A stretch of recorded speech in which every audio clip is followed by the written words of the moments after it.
Hello everyone. आज है हमारी next class method of images के ऊपर।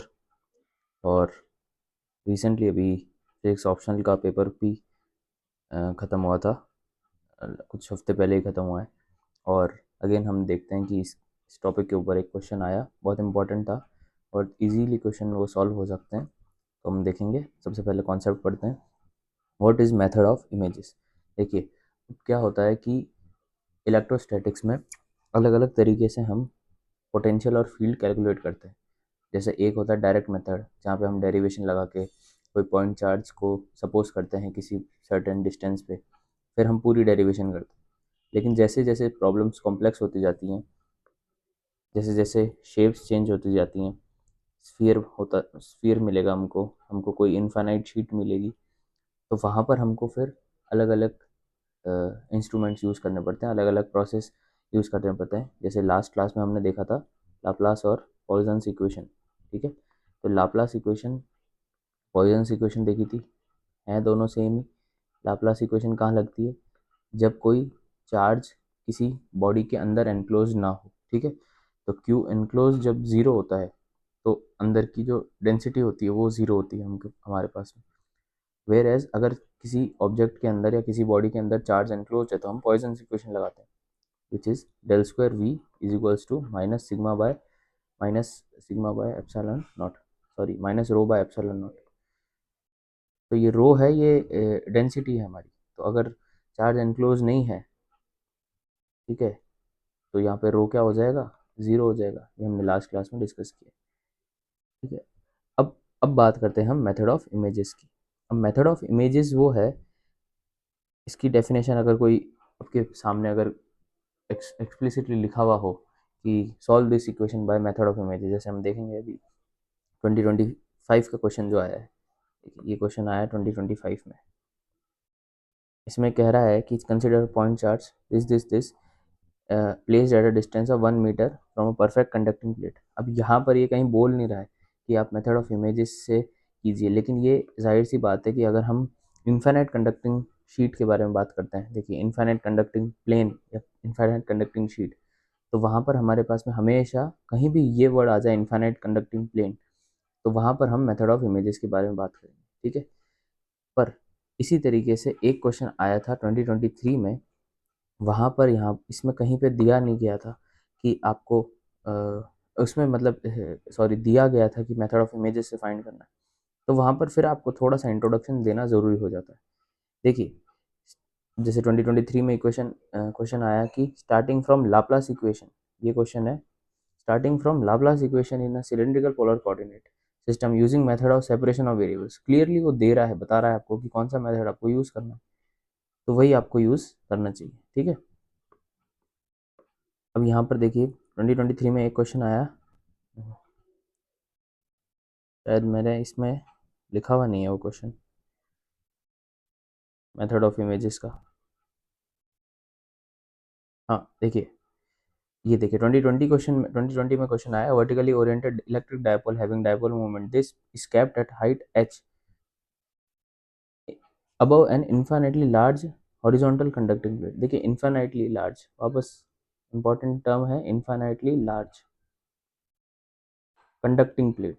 जब भी ये चीज़ आती है तो आपको आंख बंद करके हमेशा 99% ऑफ द टाइम तो आपको method of images he use करने के लिए वो बोलेगा। ठीक है, देखिए अब क्या करना है, force between electric dipole and conducting plate using method of images. ठीक है, एक क्वेश्चन ये था। अब यहाँ पे दिया हुआ है तो आपको थोड़ा सा फिर आपको इंट्रोडक्शन उसमें देना पड़ेगा। जैसे यहाँ पे मैंने कुछ दे रखा है, इंट्रोडक्शन और पावरफुल मैथमेटिकल टेक्निक, इससे आपका आंसर डिफ्रेंशिएट होता है बाकियों से। इलेक्ट्रोस्टैटिक प्रॉब्लम्स इन्वॉल्विंग कंडक्टर्स, ठीक है, रिप्लेसेस कंडक्टर्स विथ, यहाँ पे इसका एल्गोरिथम है, इसको कैसे यूज़ करना होता है। Replaces conductors with image charges, ठीक है, फिर हम बाउंड्री कंडीशंस लगाते हैं और यूनिकनेस थ्योरम थोड़ा फिर हायर फिजिक्स में आ जाता है, आपको यूनिकनेस थ्योरम पढ़ने की ज़रूरत नहीं है, मैंने फिर भी लिख दिया। अब दो चीज़ें हैं यहाँ पर, सबसे इंपॉर्टेंट पार्ट है point charge in front of ground conducting plate. या तो इस तरीके का आएगा क्वेश्चन आपके पास में, ठीक है, point charge in front of ground conducting plate, उसमें क्या होगा, उसमें देखिए ये कोई ग्राउंड कंडक्टिंग प्लेट, ये कंडक्ट प्लेट जो है, प्लेट को हमने ग्राउंड कर रखा है, मतलब इसके ऊपर पोटेंशियल कितना है, इसके ऊपर पोटेंशियल है हमारे पास में 0। अब ये एक पॉइंट चार्ज है, ये कुछ सर्टेन डिस्टेंस के ऊपर रखा हुआ है, मान लीजिए d डिस्टेंस पे। अब ये पॉइंट चार्ज, ठीक है, इसके ऊपर कितना पोटेंशियल आएगा या फील्ड कितनी होगी, ठीक है, वो हमको बताना है।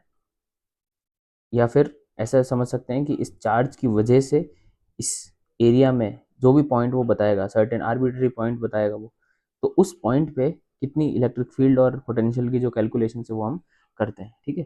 तो point charge in front of ground conducting plate, इसमें मेरे को एक वर्ड और लिखना था, ये है इन्फाइनाइटली ग्राउंड कंडक्टिंग प्लेट।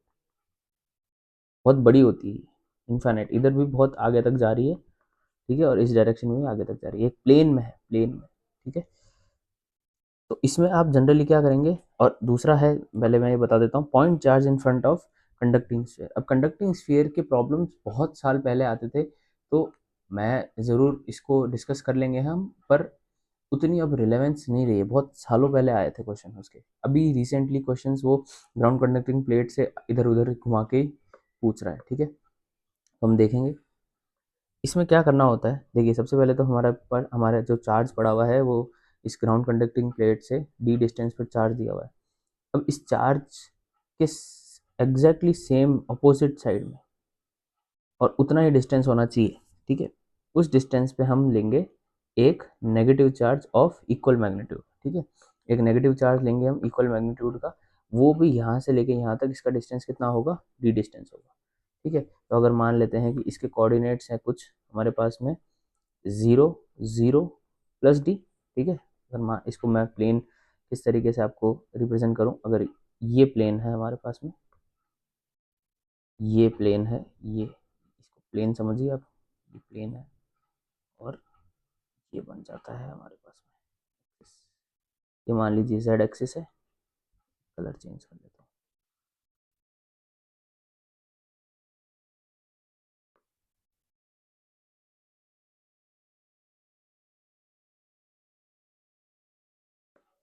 मान लेते हैं ये है जेड एक्सिस है, ये है हमारे पास में, सॉरी ये जेड एक्सिस है,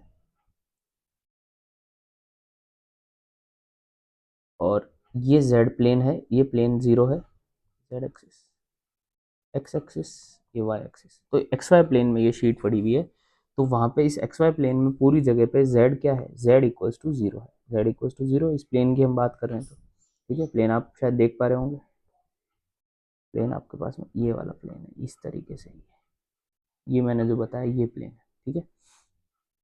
तो अब इस प्लेन में z इक्वल्स टू 0 है, चार्ज कहाँ पड़ा हुआ है, चार्ज पड़ा है 0 0 d, मतलब डी एक्स जेड एक्सिस पे d डिस्टेंस पे दूरी पे ये चार्ज पड़ा हुआ है। तो हमको एग्जैक्टली अपोजिट चार्ज लेना है, नेगेटिव चार्ज माइनस q, वो भी d डिस्टेंस पे लेना है, कहाँ से, ओरिजिन से, इसको हम ओरिजिन मान लेते हैं। आई होप आपको समझ आया होगा, ये ओरिजिन है 0 0 0, ठीक है। अब इस पॉइंट के कोऑर्डिनेट्स क्या हो जाएंगे, 0 0 और माइनस डी, माइनस डी, क्योंकि हमारा नेगेटिव जेड डायरेक्शन है, ये नेगेटिव जेड डायरेक्शन है, यहाँ से हम देखेंगे ये नेगेटिव जेड डायरेक्शन है, ठीक है, ये नेगेटिव एक्स डायरेक्शन है, इसी तरीके से ये पीछे चले जाएंगे तो हम ये नेगेटिव वाई डायरेक्शन। तो इस तरीके का कुछ हमारे पास में फिगर हमको देखने को मिलता है, ठीक है। कुछ नहीं करना है, ये नेगेटिव चार्ज माइनस क्यों क्यों लाए हम, अब इसके ऊपर क्वेश्चन है, तो नेगेटिव चार्ज माइनस क्यों लाए, ताकि इस जो शीट है हमारी, ये जो शीट है इन्फाइनाइट लॉन्ग शीट, इसका पोटेंशियल हमारे पास में v इक्वल्स टू 0 रहे, क्योंकि हमको ये कंडीशन दे रखी है, इसको हम चेंज नहीं कर सकते, ये जो v इक्वल्स टू 0 दे रखा है, क्योंकि ये ग्राउंडेड क्या है, ग्राउंडेड है, v equals to 0 because it is grounded, grounded है, ये ग्राउंड होने की वजह से इसका पोटेंशियल v इक्वल्स टू 0 रहेगा, और v इक्वल्स टू 0 रहेगा तो हमको अगर कोई भी चार्ज कॉन्फ़िगरेशन हम नया लाते हैं, इंट्रोड्यूस करते हैं, तो इसका v का चार्ज हमेशा 0 रहना चाहिए, ठीक है। तो आपने ये देखा होगा, अगर कोई इक्वल डिस्टेंस है, मान लीजिए कि ये इक्वल डिस्टेंस है, यहाँ पे इस जो बीच की लाइन है, दो चार्जेस पड़े हैं q, एक चार्ज पड़ा है माइनस q, अगर ये दोनों बराबर डिस्टेंस पे हैं, यहाँ से अगर ये दोनों बराबर डिस्टेंस है, मान लीजिए d डिस्टेंस पे, तो इस पॉइंट पे जो भी फील्ड, जो भी फोर्स होगा, या जो जो भी चीज़ हम निकालेंगे, इसका इफेक्ट होगा, कुछ कुल मिला के हम बात करेंगे इफेक्ट की। अब इफेक्ट पोटेंशियल भी हो सकता है, इफेक्ट फील्ड भी हो सकता है, उसका इफेक्ट हम फोर्स भी मान सकते हैं। तो वो इस पॉइंट पे क्या होएगा, ये पॉइंट पे 0 रहेगा, ठीक है। अब ये वो पॉइंट है जो हमारे पास में शीट है, तो अगर ये नेगेटिव माइनस क्यू चार्ज में अगर नीचे रखता हूँ, ठीक है, तो जैसे इसको आप समझ लीजिए, इसको मैं रोटेट रोटेट करना था मेरे को, चलिए रोटेट तो नहीं हो रहा, इसको मैं ऐसे बना सकता हूँ, ठीक है। ये चार्ज है प्लस क्यू, ये चार्ज है माइनस क्यू, बीच में हमारे पास में शीट, और ये जो है ये है डी डिस्टेंस, और ये है जो डिस्टेंस, ये भी डी डिस्टेंस है।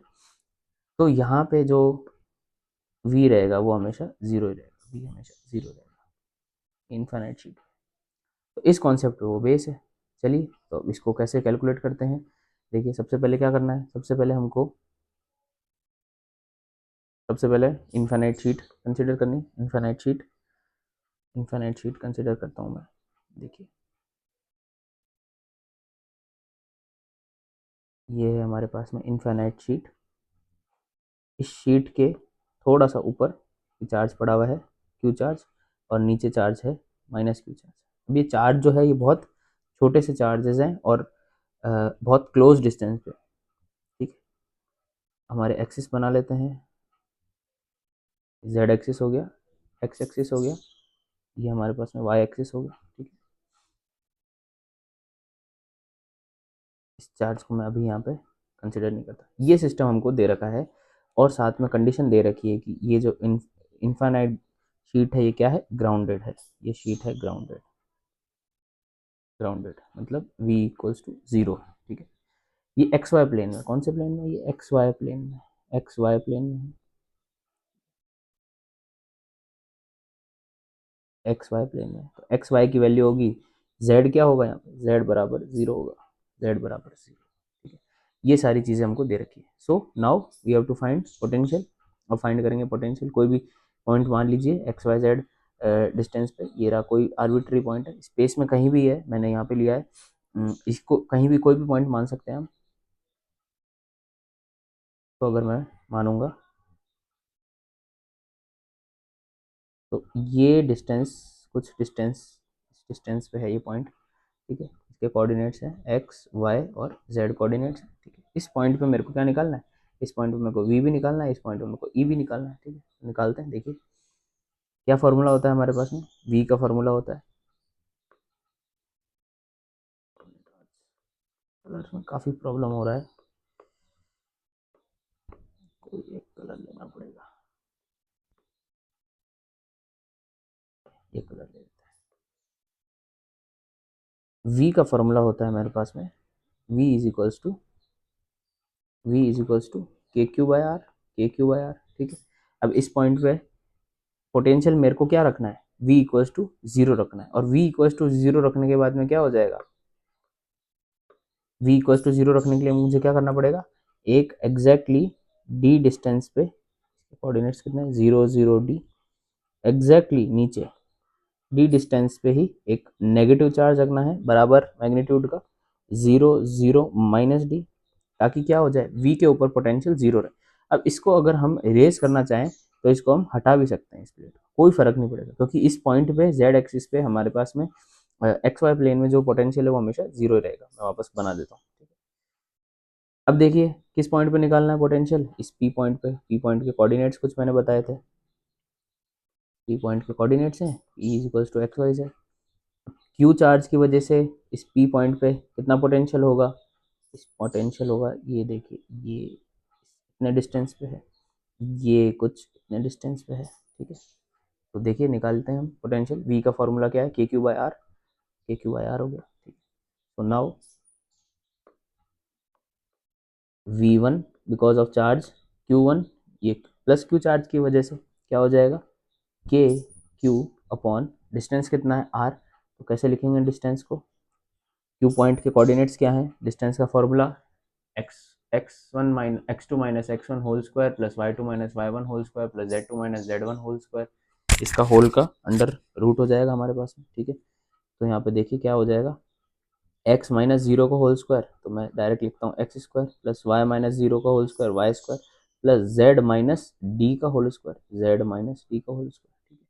ये आ जाएगा V1 आ जाएगा हमारे पास। सिमिलरली V2 कैसे निकालेंगे हम, K होएगा, सेम है, कितना चार्ज कितना है हमारे पास में -Q, तो -Q charge upon again distance formula, वापस एक्स स्क्वायर वाई स्क्वायर की वैल्यू तो सेम आएगी, प्लस यहाँ पे क्या हो जाएगा Z माइनस माइनस डी, तो Z प्लस डी का होल स्क्वायर हो जाएगा, ठीक है, इसका होल रूट। अब इस पोटेंशियल P पॉइंट पे पोटेंशियल क्या हो जाएगा, इसका इन दोनों का सम हो जाएगा, वेक्टर सम हो जाएगा हमारे पास, सुपरपोजिशन का principle, V is equal to V1 plus V2 हो जाएगा, ठीक है। V1 प्लस V2 करेंगे तो क्या आ जाएगा हमारे पास में, V बराबर KQ कॉमन आ जाएगा, यहाँ पे अंदर क्या बचेगा, अंदर बचेगा 1/1 under root of X square plus Y square plus Z minus D whole square, minus minus है बीच का sign, Q upon under root of X square plus Y square plus Z plus D whole square, ये चीज़ हो जाएगी हमारे पास में, ठीक है। इससे आगे हमारे पास में पोटेंशियल, अब यहाँ पे जो भी अगर आपको पॉइंट दे रखा है आर्बिट्री पॉइंट, उसकी वैल्यूज हमेशा क्वेश्चन में दी होगी, एक्स वाई जेड वैल्यूज दी रखी होगी, तो वो वैल्यूज आप यहाँ पुट कीजिए और आपको आंसर मिल जाएगा। ये डी डिस्टेंस भी दे रखा होगा कि कितना दूर है चार्ज, ठीक है, उस इन्फाइनाइट प्लेट से, तो ये आ जाता है हमारे पास में V। अब क्या करना है, अब देखिए अब क्या करना है, अब हमको निकालनी है इलेक्ट्रिक फील्ड निकालेंगे। इलेक्ट्रिक फील्ड का formula E is equals to minus of del V minus of del V, तो माइनस डेल वी करेंगे तो कुछ नहीं करना है, सेम चीज़, डेल अगर हम कार्टेशियन कोऑर्डिनेट्स में डेल देखें तो क्या होगा, डेल बाय डेल एक्स, फिर plus del by del Y plus del by del Z, और जो वेक्टर का निकालना है वो V लगा देंगे हम, ठीक है, तो ये आ जाएगा हमारे पास डेल वी ये आ जाएगा। तो इसको अगर हम देखें, इसका x कंपोनेंट निकालते हैं, ई एक्स निकालते हैं। जनरली क्या होता है कि इस जो इलेक्ट्रिक फील्ड निकलती है वो हमेशा z डायरेक्शन में निकलती है। किस डायरेक्शन में निकलेगी, z डायरेक्शन। देखिए आप ध्यान से देखिए, अगर कोई चार्ज यहाँ पे -Q चार्ज पड़ा हुआ है, इसके शीट के बहुत पास में -Q चार्ज पड़ा हुआ है, ये शीट है, इस शीट के बहुत नज़दीक में -Q चार्ज या Q चार्ज कोई भी पड़ा हुआ है, देखिए इलेक्ट्रिक फील्ड लाइंस तो या तो अंदर आती होंगी या बाहर जाती होंगी, निकलेगी तो चार्ज के बिल्कुल इस तरीके से। अगर हम ध्यान से देखें तो ये इन्फाइनाइट शीट इतनी बड़ी है और चार्ज इसके बहुत ज़्यादा पास में है, क्लोज है चार्ज, तो जनरली ये पाया जाता है कि जो इलेक्ट्रिक फील्ड का कंपोनेंट है वो हमेशा जेड डायरेक्शन की तरफ ही रहेगा, ठीक है, वो जेड डायरेक्शन की तरफ चेंज होगा।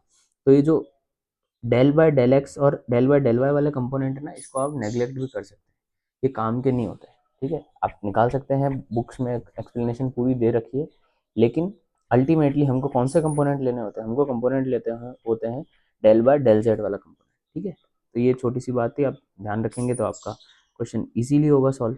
अल्टीमेटली हमको क्वेश्चन इजी जल्दी में सॉल्व करना होता है एग्जाम में ये स्कोप नहीं होता कि आप बहुत थ्योरी में उसको समझाएं या फिर उसको एक्सप्लेन करें कि आपने ऐसा क्यों किया। अगर आपको ई निकालना है तो सिंपली आप ई की जगह लिख सकते हैं minus of del by del Z of V, ठीक है।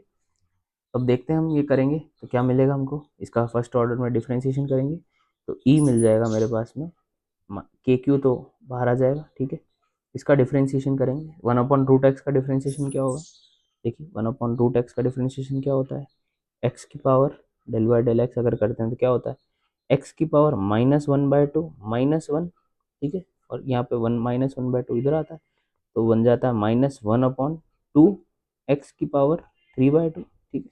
तो सेम चीज़ यहाँ पे हम लिख देंगे, ई बन जाएगा 1/1 minus sorry -1/2 two as it is, ठीक है, एक्स की पावर 3/2, एक्स की पावर 3/2 करते हैं,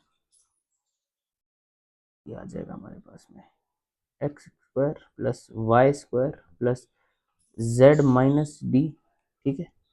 ये हमारे पास में सॉरी इसके ऊपर ये थोड़ी लगेगा, Z minus D whole square, इसकी होल पावर कितनी हो जाएगी 3/2, ये तो हो गया 1/√x का। अब रूट एक्स के अंदर कौन कौन सी टर्म थी, X square plus Y square plus Z minus D whole square, ठीक है। तो एक्स स्क्वायर वाई स्क्वायर तो जेड के रिस्पेक्ट में चेंज नहीं हो रहा है, डिफ्रेंशिएशन किसका होगा, सिर्फ इस टर्म का डिफ्रेंशिएशन होगा, तो इसका हम ऊपर लिख देंगे 2z माइनस डी, ठीक है। आई होप आपको समझ आया होगा, बहुत सिंपल डिफ्रेंशिएशन है।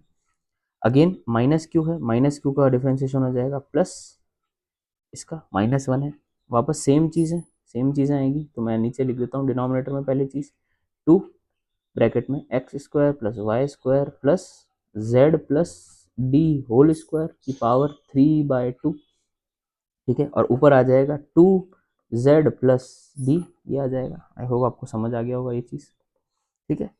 तो यहाँ पे अगर हम कैंसिलेशन कर लेते हैं, देखते हैं क्या हो रहा है, कैंसिल, -z-d बच गया, z+d बच गया, ठीक है। तो अल्टीमेटली हमारे पास में आ जाता है E बराबर के क्यू, अंदर लिखेंगे, यहाँ पे आ जाएगा पहले z+d वाली टर्म पहले लिख दो, कोई प्रॉब्लम नहीं, z+d वाली टर्म पहले लिख दो, फिर माइनस ऑफ z-d की टर्म बाद में लिख दो, ठीक है।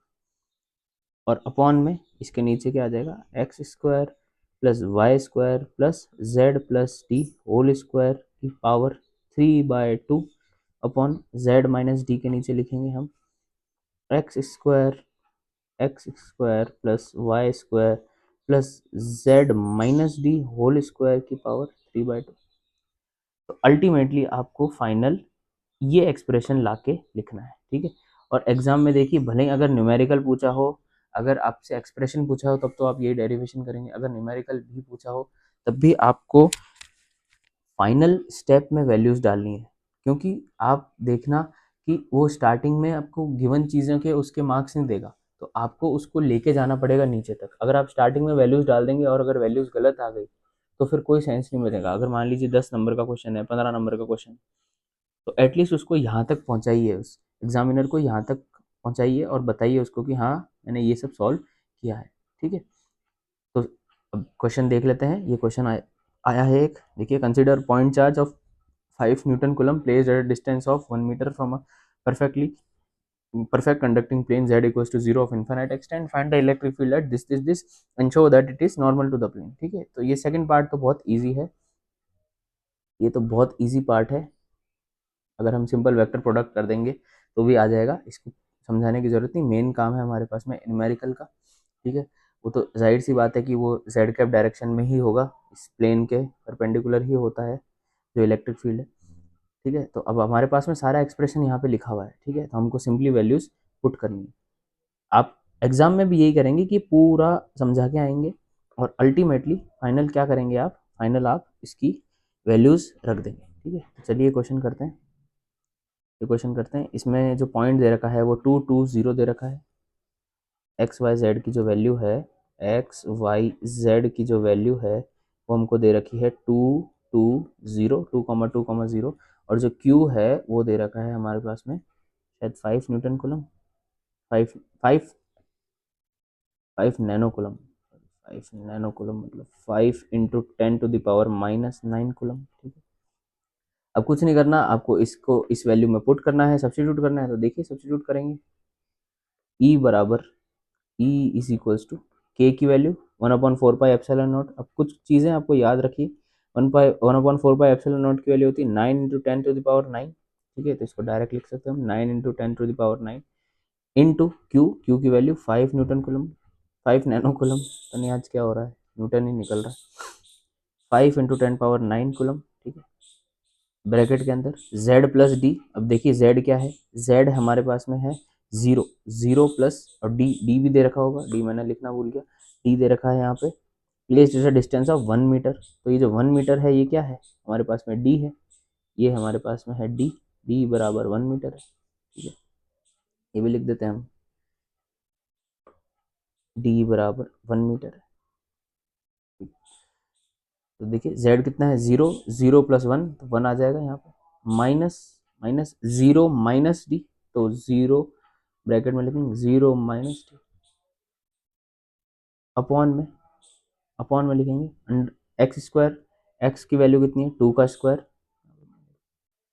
यहाँ पे लिख देते हैं 2 का स्क्वायर, प्लस वापस y की वैल्यू 2 का स्क्वायर, प्लस z कितना है 0, और d कितना है 1, 1 का स्क्वायर 1 ही होगा, और इसका होल पावर 3/2, ठीक है। सेम चीज़ यहाँ पे इस ब्रैकेट में 2 का स्क्वायर प्लस 2 का स्क्वायर प्लस z-d, तो z 0, 0 माइनस डी कितना होगा 1, 1 का स्क्वायर होगा अगेन 1, 1 की पावर 3/2 हो जाएगा। इस 10 से -10 कैंसिल हो जाएगा, 10 पावर 9, 9 5 हो जाएगा 45, लास्ट तक आप सिंप्लीफाई कर दीजिए। 2 का स्क्वायर 4, 2 का स्क्वायर 4, 4 प्लस 1, 2 का स्क्वायर होता है 4 प्लस 4 8, 8 प्लस 1 9, 9 की पावर 3/2। फिर ठीक है, माइनस माइनस कितना हो जाएगा प्लस, यहाँ पे डी की जगह मेरे को डी की जगह 1 लिखना था, 1 लिखना था, माइनस माइनस प्लस हो जाएगा, तो प्लस हो जाएगा 1 अपॉन, अगेन सेम चीज़ है, डिनोमिनेटर सेम, तो 9 की पावर 3/2, 9 की पावर 3/2 को हम कैसे लिख सकते हैं, 3 का स्क्वायर की पावर 3/2, 2 से 2 कैंसिल हो जाएगा, और 3 का क्यूब आ जाएगा 27, 45, 1 प्लस 1 2 अपॉन ही हो जाएगा 27। फिर देखिए किससे, 9 3 ज़ा 9, 5 ज़ा 5 2 ज़ा 10, 10/3 आ रहा है आपके पास में इलेक्ट्रिक फील्ड। जो इलेक्ट्रिक फील्ड की वैल्यू है वो लिख सकते हैं, वोल्ट पर मीटर लिख सकते हैं, जो भी है आपके पास में, तो 10/3 आप आंसर में लिख सकते हैं। तो ये 2025 का क्वेश्चन था जो हमने अभी देखा। इसी तरीके से और क्वेश्चंस भी देखेंगे हम इसी टॉपिक के ऊपर। इस टॉपिक के ऊपर तो क्या ज़्यादा क्वेश्चन आएंगे नहीं, मैं आपको बता देता हूँ।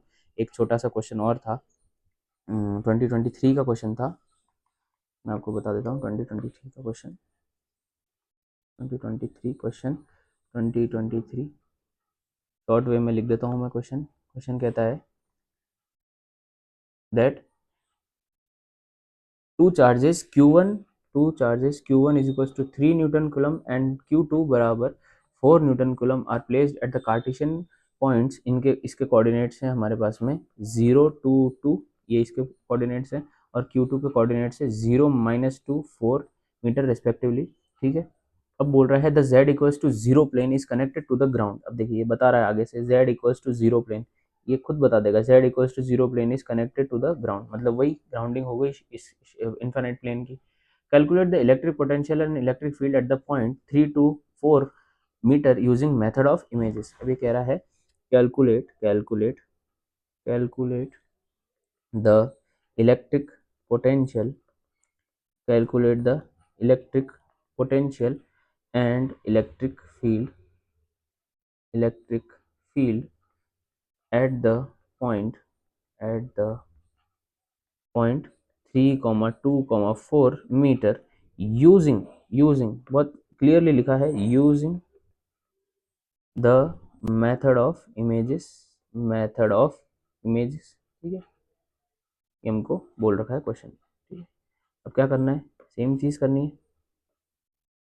तो मैं इधर कर देता हूँ, शिफ्ट कर देता हूँ नीचे, थोड़ा सा नीचे शिफ्ट कर देता हूँ। ठीक है, अब ये क्वेश्चन बोल रहा है 2023 में सेम सेम क्वेश्चन।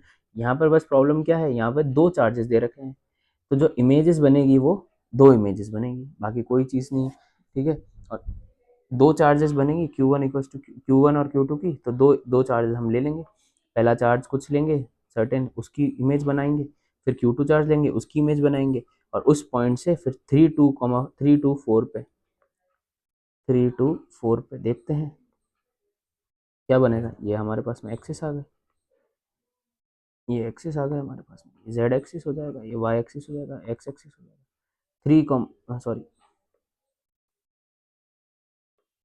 ये जेड एक्सिस हो जाएगा, ये एक्स एक्सिस हो जाएगा। ठीक है, 3, 2, 4 मतलब 3 एक्स एक्सिस पे, 2 वाई एक्सिस पे, और 4 जेड एक्सिस पे, तो कुछ इस पॉइंट पे हम वो पॉइंट ले सकते हैं, पी पॉइंट 3, 2, 4। अब बना सकते हैं तो ठीक है, वरना इतना कोई प्रॉब्लम नहीं है, अगर आप डायग्राम बनाए ना बनाए चलेगा। आपको अल्टीमेटली क्या करना है, अल्टीमेटली आपको आंसर निकालना है। तो सबसे पहले आप V1 निकालेंगे पहले आप V निकालेंगे, ये मैं V1 बता देता हूँ। तो V1 ये फर्स्ट चार्ज के लिए, और ये बन जाएगा V2। इसको मैं लिख सकता हूँ, इसके टू पार्ट्स कर सकता हूँ मैं, को किस तरीके से रिप्रेजेंट करूँ मैं, अगर या तो मैं इसको लिख सकता हूँ VA लिख सकता हूँ मैं यहाँ पे। ठीक है, VA और VB लिख सकता हूँ मैं, क्योंकि दो चार्जेस है ना, दो चार्जेस की चार इमेजेस बनेगी। तो ये first charge V1 plus V1 dash लिख दूंगा, और यहाँ पे लिख दूंगा V2 प्लस V2 डैश। ठीक है, तो आप समझ सकते हैं कि दो चार्जेस हैं, तो एक चार्ज ये, फिर उसकी इमेज ये, फिर इस P पॉइंट पे पोटेंशियल। ठीक है, बस सेम मेथड है, आपको दो बार करना है। ठीक है, इस P पॉइंट पे पोटेंशियल, पहला चार्ज कौन सा है, पहला चार्ज है हमारे पास 3 नैनो कूलम का, तो ये चार्ज है हमारे पास में 3 नैनो कूलम। तो अगेन वापस ये चार्ज कहाँ होगा, 3 नैनो कूलम। अब आप इस इन्फाइनाइट शीट से इसका डिस्टेंस देख सकते हैं, किधर है डिस्टेंस इसका, ठीक है, इसका डिस्टेंस देख सकते हैं, ये डिस्टेंस दे रखा है 0 2 2, ठीक है, 0 2 2 दे रखा है, तो आप उस हिसाब से आप कैलकुलेट कर दो, डी की वैल्यू कितनी है, डी की वैल्यू 2 होगी, डी की वैल्यू 2 होगी, ठीक है। फिर अगेन ये हो गया। फिर ऐसी की ऐसी इमेज में आपको क्या करना है, इसी जगह पे आपको लिखना है 4 नैनो कूलम, 4 नैनो कूलम लिखना है। 4 नैनो कूलम में क्या हो जाएगी चीज़ें, 4 नैनो कूलम में कुछ इस तरीके से हो जाएगा, मैं वापस बना देता हूँ। ये शीट है हमारे पास में, वापस ये पॉइंट पी है, ये पॉइंट पी दे रखा है, चार्ज दे रखा है 4 नैनो कूलम, चार्ज दे रखा है 4 नैनो कूलम। तो इसकी इमेज कहाँ होगी, 4 नैनो कूलम माइनस की, ठीक है। और ये दे रखा है कितने डिस्टेंस पे, 0 - 2 4, 0 - 2 4। हमको तो जेड एक्सिस का देखना है, जेड एक्सिस पे कितना दूरी दे रखी है, जेड एक्सिस की दूरी को डी लेते हैं, ये दे रखा है 4, ये भी दे रखा है 4, ठीक है। तो फिर इस पॉइंट का इस पॉइंट पे पोटेंशियल कितना आ जाएगा, ये कैलकुलेट करो, तो वी ए और वी बी आ जाएगा। फिर अल्टीमेटली जो फाइनल पोटेंशियल होगा वो क्या होगा, V is equals to V A plus V B.